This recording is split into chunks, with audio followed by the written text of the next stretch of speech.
Greetings, and welcome to the Modern Alchemist channel. I'm Aubrey Forrest, the Modern Alchemist, and this is Alchemy Journal. Today we're going to take a few minutes and we're going to talk about conspiracy theory and conspiracy analysis. I honestly didn't think I would get pulled back into this arena, but it's probably my own fault for jokingly mentioning that the earth was flat in Gods of Egypt. And what was that about? I've been outside of those circles for a long time now, focusing my interests more in terms of history and breaking apart, the stuff that we're talking about here. But to get to that point, I definitely had to go through this other stuff. And the reason for this is because regardless of where you stand in the world, there will always be knowledge which is occulted from you, meaning concealed or covered up or in some way occluded or made unavailable to you simply by virtue of where you were born or your economic status or your educational status or perhaps your interests or your social groups. All of these things can be a participating factor in whether or not you will know or not know a thing, and rare is the individual that seeks to cross all boundaries and synthesize knowledge into a singular entity, which I would advise you to do because life is a bit richer when you find out that things are connected in that way. So, in keeping with this, and this is stuff that I've known about this for a long time. I'm a veteran. I held a security clearance so that I could do my job, and you learn right away in military structures, as well as when you're in a corporate structure later in your life, that there are things you would like to know, there are things that would be nice to know, and then there are things you absolutely need to know. And because of the idea of what is called strategic division of labor, larger entities, in other words, organizations or persons, which seek to conduct a business over the scope of, let's say, years or perhaps decades, will often occult or occlude their activities by strategic division of labor. And we learned of this first and foremost during the Second World War as a result of the exposure of the Manhattan Project. And since then, as time progresses, we learn again and again that in fact there are certain things that the government keeps from us, right? So that we can have the life that we're enjoying here. Certain people make certain sacrifices and decisions daily outside of the our opinions or outside of even our view. And we trust, because we live in a republic, we trust that those who represent us will be making those decisions in our best interests. Among the decisions that I am confident they have not made is to conceal from us the fact that the earth is flat. And in terms of when I put on my conspiracy analyst hat, and this is really the one that I wear, I'm not a conspiracy theorist. To me, it's exhausting to sit there and try to piece together stuff. It's far more rewarding, actually, to give critical thinking to the prevailing thought or conspiracies which are out there, and then evaluate them on the basis of the evidence. You'll find that if you move your mind and your consciousness out into the world in a way which is without judgment, and by that I mean that you're not simply going to prejudge that something is or is not of value, you'll find that a great deal of information will avail itself to you simply by virtue of the fact that you are allowing your preconceptions to be modulated by reason and by the evidence, so that this causes cognitive dissonance within most people, and most people will strive very hard to retain the knowledge which they have found to be effective and truthful, rather than accept new knowledge which threatens the foundation of existing knowledge. We see this going on right now in the battle between plasma physics and standard model physics. So we have the electric universe model and we have the standard model over here, and they're duking it out for supremacy. Now, this may not seem important to most people in the world, right? What's the big deal if the universe is electric or if it's gravity driven? What's the big deal? Well, the big deal actually has it's a huge big deal, actually. It's consciousness expanding, for one, on just by virtue of the fact that you're instantly now connected electrically. But more than that, on a practical level, now it avails us an understanding of new and possible technologies, which would be driven on the ambient energy prevalent within the universe just around us, that's sustaining us from moment to moment. This is the sort of stuff that Nikola Tesla envisioned. And his model was defeated as a result of economic interests, okay? And now that's a conspiracy theory that, is basically, I'm challenging the organization and structure of the universe relative to prevailing dogma. With regard to the Earth being flat, which is the prevailing dogma, there are certain things that you probably should consider, because I'm not going to prove to you that the Earth is flat. You'll notice mine is upside down. I did that on purpose. It allowed me to take an idea, or rather a perspective from Antarctica during some of the research that I was doing on that continent. Not physically on the continent, but rather through the web on that continent. I want you to just consider a few things.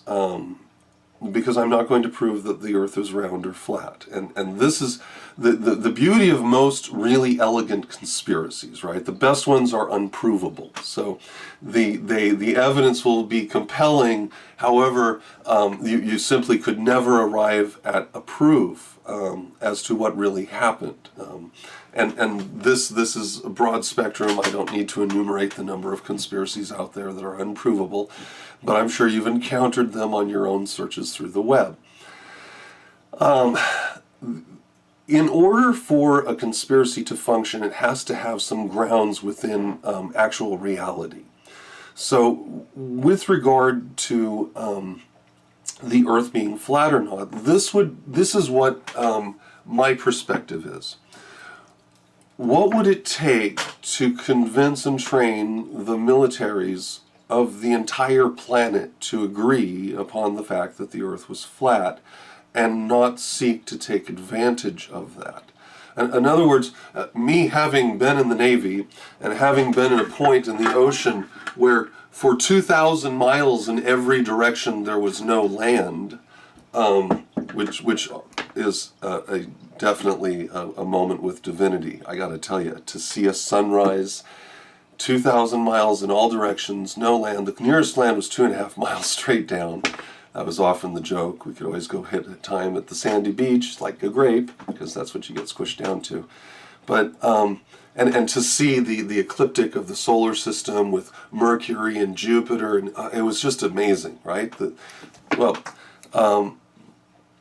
I'm not going to convince you of that. And I was asked briefly to explain how it is that when you're on one side of a round surface, that things are hull down or hull up. And you can basically see that as my finger comes up slowly as it comes upon the horizon. Eventually you see my fingernail at the beginning. But this slowly over a period, there's your example right there. Hull down, hull up. And of course, our scale relative to my globe here, we're actually smaller than the head of a pin by orders of magnitude. Like, we are way smaller than a head of a pin on this globe. So the orientation and all that, I mean, just for the practical effect of seeing the event horizon at about 8 miles and stuff, that all exists, and you have militaries and navies that have for hundreds of years relied upon this information as a matter of national security. So, and then when you understand that our military is there to protect the corporate state of the United States, right, so that we can engage in free trade on the oceans without piracy. The number one mission of the Navy is to protect that, to ensure that the oceans are safe for trade. So, if that is a component of national security, and everyone's got it wrong, and we're on a flat planet, then we're in way more trouble. Way more trouble than you can possibly imagine. You might as well be a little brain with eyeballs in a box and having something fed into you from the Matrix, because damn, now we have a real problem. But I assure you, having been out, as a component of our national defense in the ocean, it's you you have no doubt, because there's enough people that's actually gone around the planet, on a ship. So anyway, I just wanted to address that. Now, as a part of this, because I don't want to wind you, as a part of this, here's something that you need to consider, all right? And this is the kind of the learning moment. With regard to any operation, whether it is a operation of theater, or a magical operation, or an operation of priestcraft or priesthood, you have, at the very least, you must always have three elements, three principal elements in operation. There is the director, there are the actors, and there is the audience. Okay?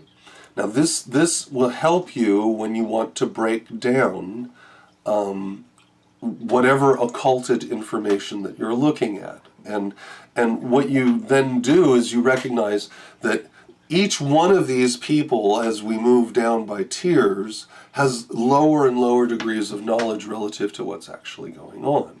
Okay? And this is where I'm going to talk about It's Just a Movie in just a second.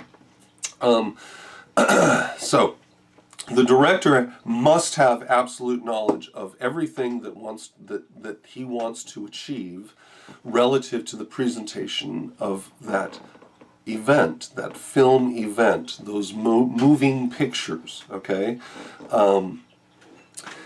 So an example of this that you can find, it's a fascinating movie on Hulu. It's called Room 237, and it deals with Stanley Kubrick and as a director, and these are other directors commenting on his work posthumously, and specifically on the work in The Shining.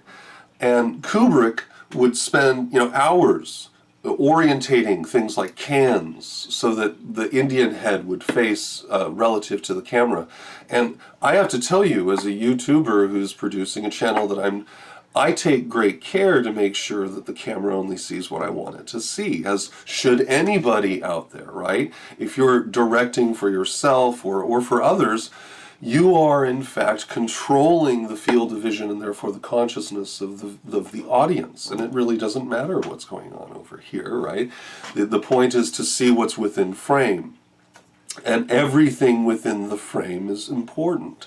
Now, this is just my office, so it's not all that important, but there are times, that I've joked with my friend Dan as I've set up certain things on my desk, that I would just set things up to see if anyone would notice what I was doing.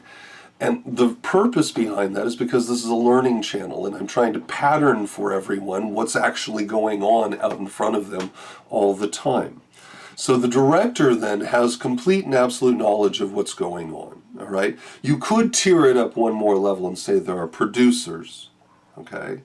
and these are the ones who ultimately are in charge, but it is not necessary for a magical operation or a operation of theater for that person to be a component. You must have the three or there's nothing.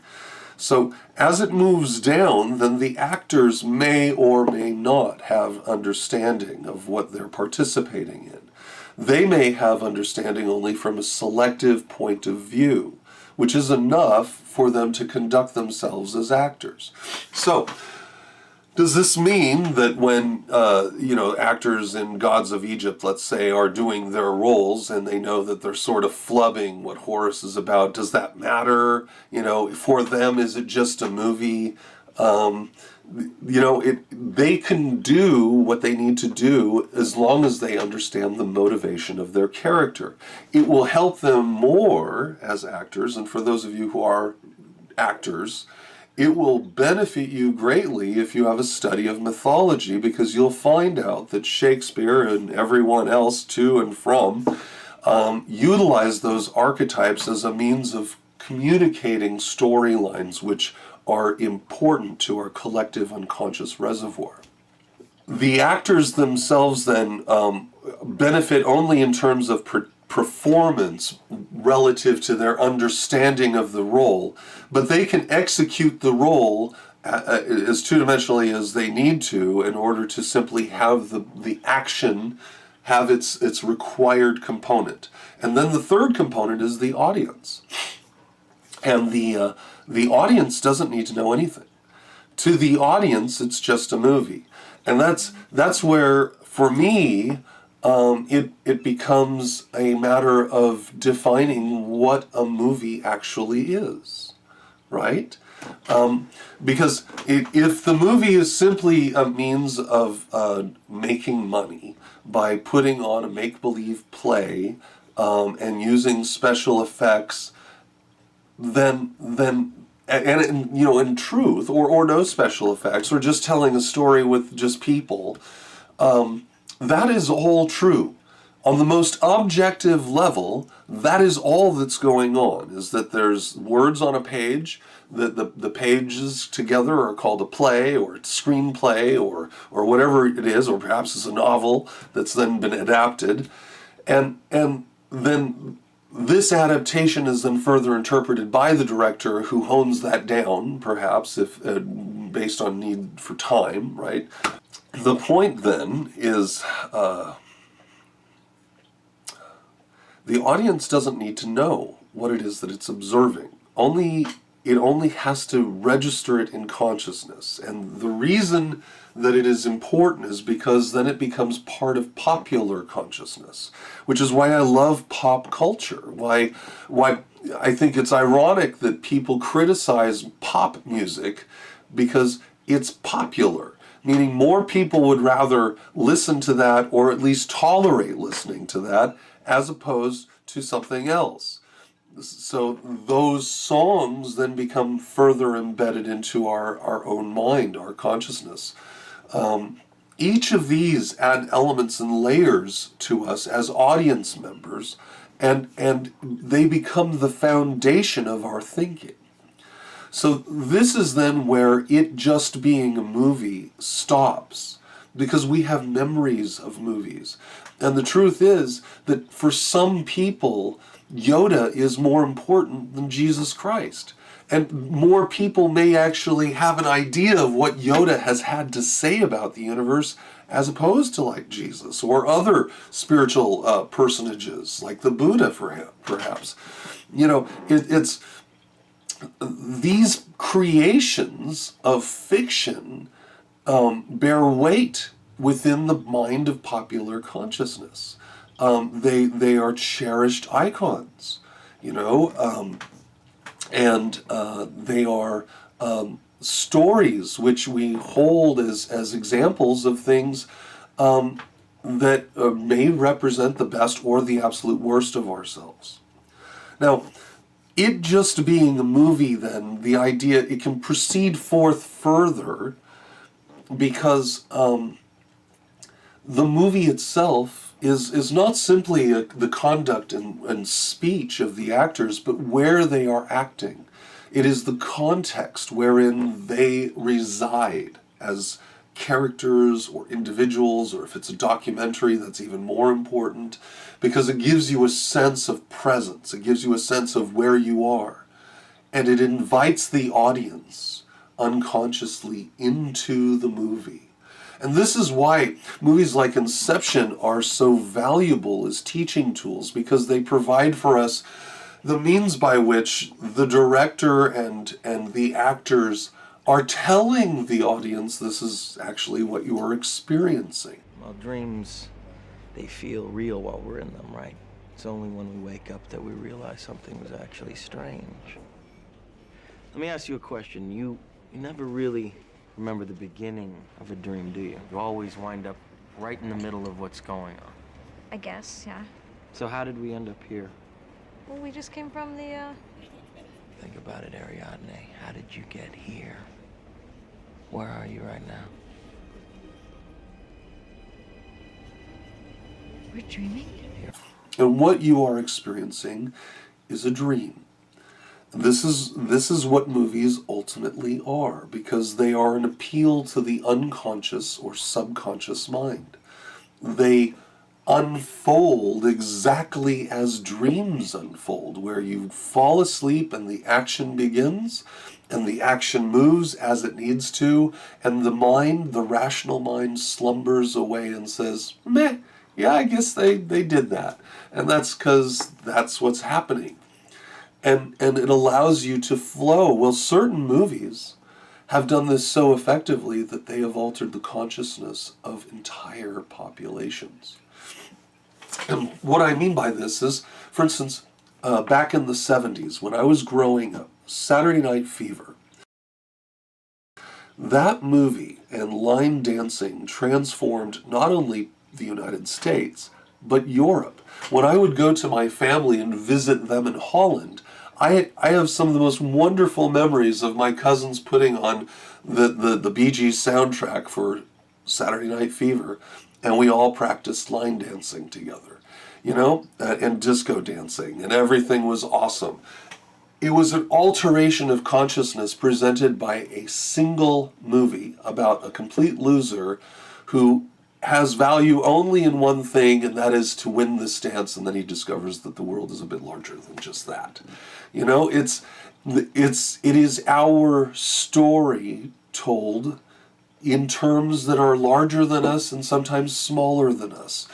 It's a presentation of science fiction, as Asimov might suggest, which is a retelling of our history. Yeah. So movies provide a great deal more for us than simply some kind of archive of events. And the ones that actually you should watch out for the most are comedies.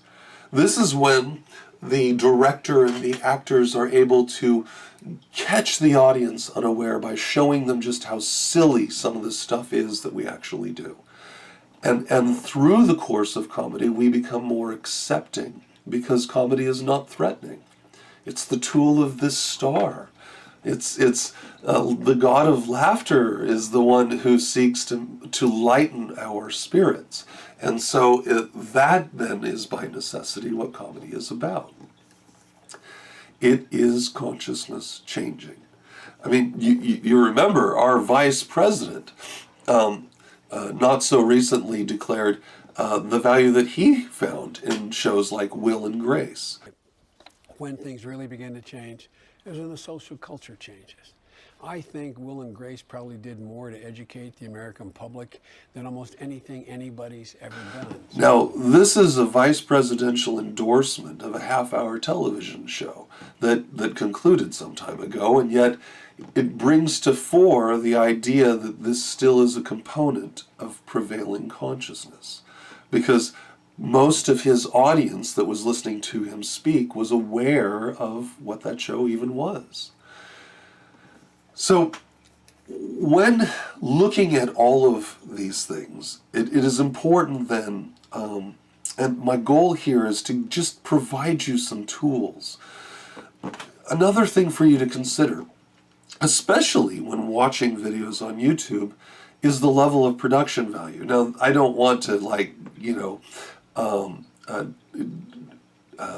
draw the wrong idea, but it is important to consider that the higher the level of production and the more nuanced the video is with all the music in the background and stuff like that, the more likely it is that you're getting probably sold something as opposed to being told something.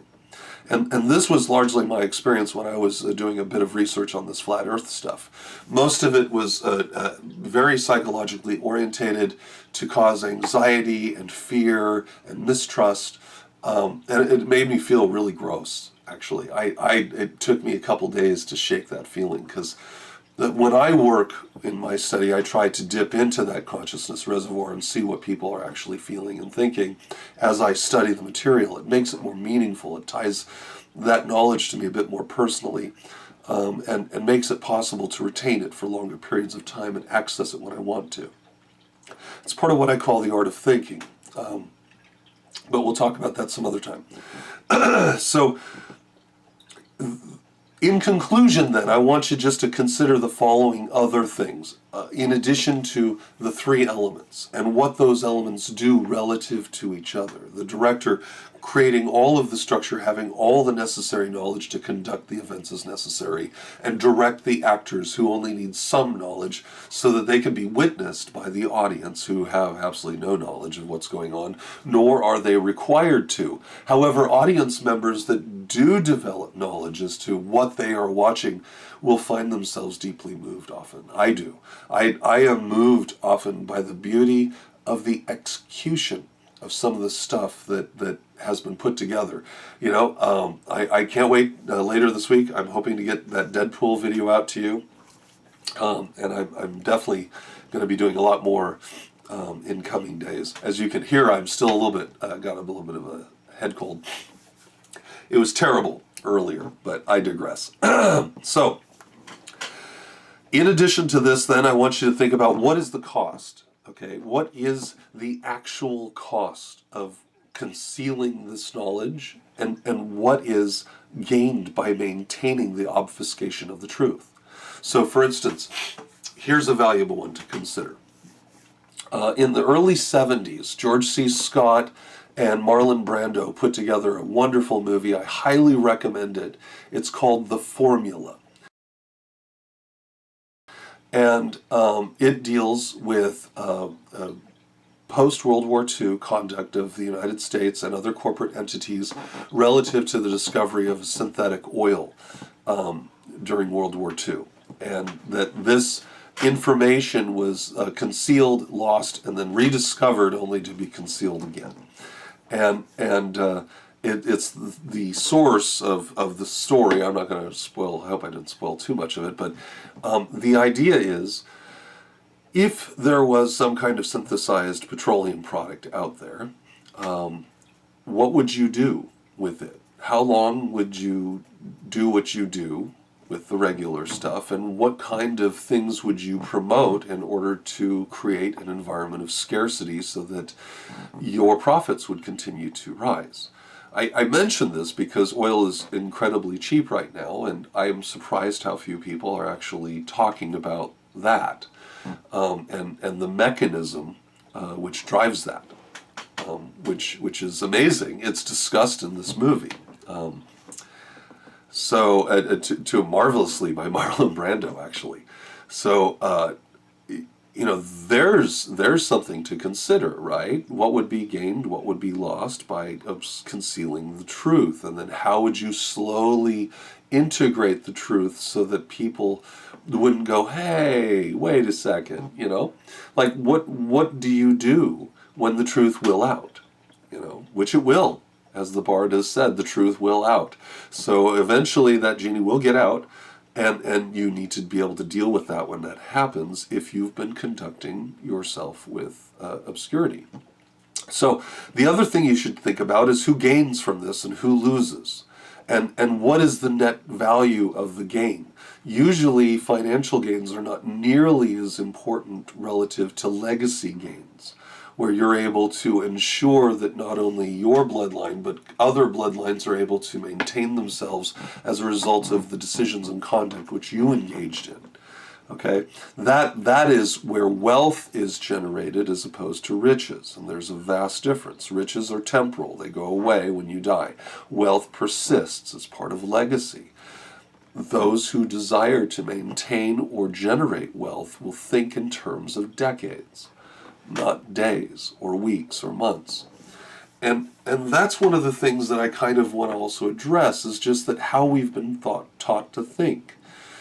Have you been taught to be an employee or an employer? There's a difference in how you perceive the benefit of certain laws, for instance, right? As an employee, they might seem onerous, but if you're an employer, you're grateful for the protections. This is part of what alchemy does for you. It changes this. You're going to have to confront all of this as an alchemist, because you live in the world. You can't just turn your back to the way the world is conducted. Okay? And then, of course, finally, you want to look at the long-term versus short-term benefits of the deception. And is it possible that through the art of repetition, you create a prevailing understanding that things are exactly the way they are? For instance, people believe that black holes are a real thing. They don't understand that this is still a theoretical object which has never been observed, nor will it ever be observed, because they don't exist. And that there are there are at least 3 different kinds of black holes, all of which are mutually exclusive to each other and can't exist in each other's universe. Stephen Carruthers on thunderboots.org, he's a mathematician. He does fantastic work explaining this in lecture and showing you how all of it just kind of falls apart when critically analyzed. So the question, for instance, then is, what is the long-term versus short-term benefit of standard model physics versus plasma physics? Well, you keep people in their place when energy is costs you to cook your food and to heat your house, and you free people immediately when people no longer have to worry about how their food is cooked or how their house is warmed. Then we have time to do other things, right? And that's just one benefit. From the top looking down, from the down looking up, it's all bad, and that's the balance of this sort of deception. So those are things to consider, and I guess one other thing is how many people need to be involved. Surprisingly, you can have very, very many people involved, and for them to function. And the thing is while they may all be involved, and there could be thousands or even hundreds of thousands of people or more, they don't all have to have the same degree of knowledge as to what they're involved in. And that's just the role of the actor, right? Some actors get more information and some don't. Some have just a few lines, but those lines are critical for the momentum to continue on. So there you have it. I just wanted to kind of bring you up to date on those forms of thinking. I wanted you to see them for what they were. I am still going to be doing the live broadcast. I've just been chicken little about it because I wasn't sure when would be a good time to do it. So here's your chance, guys. I'm going to do a live broadcast. I'd like to do it as a class. I'd like to have a live broadcast as a class with as many people as can show up. And it's going to be the Eye of Horus as a tool of meditation. And what I'm going to do is I've got several videos which sort of bring you up to speed on the Eye of Horus from different ways of looking at it. I'm going to just put it all into one, or at least as much into one as I can. And I'd like to do that as a live broadcast. The downside with that is, of course, now you're actually in one of my classes. That's not the downside. It's just that you won't have the benefit of little things that could pop up in post-production because I'm just going to do the class. The big upside is that I'm trying really hard to let go of my need for perfection. I really am. It's been an impediment to getting more stuff out to you guys, and I apologize for that. I too have an ego, and it cries out for mercy once in a while. And so I like with this video, I'm just going to put it together and get it out to you because I feel it's getting to be more important that we maintain a dialogue than I have some degree of perfection under my belt.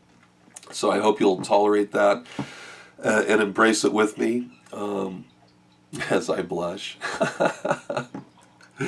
So, and I'd like to go through and give us an opportunity to discuss the gods of Egypt one at a time. I definitely am going to be doing Esoteric Smackdown Superhero Edition, and now that we've got enough time between the opening of Deadpool and now, I can just do it and not worry about someone going, you spoiled the whole movie for me, I was going to go see it. If you haven't seen it already, you probably should go see it. It's a really good movie, and it was really fun, and it beautifully describes the path of the alchemist in both being and creating the alchemist stone. So that's it.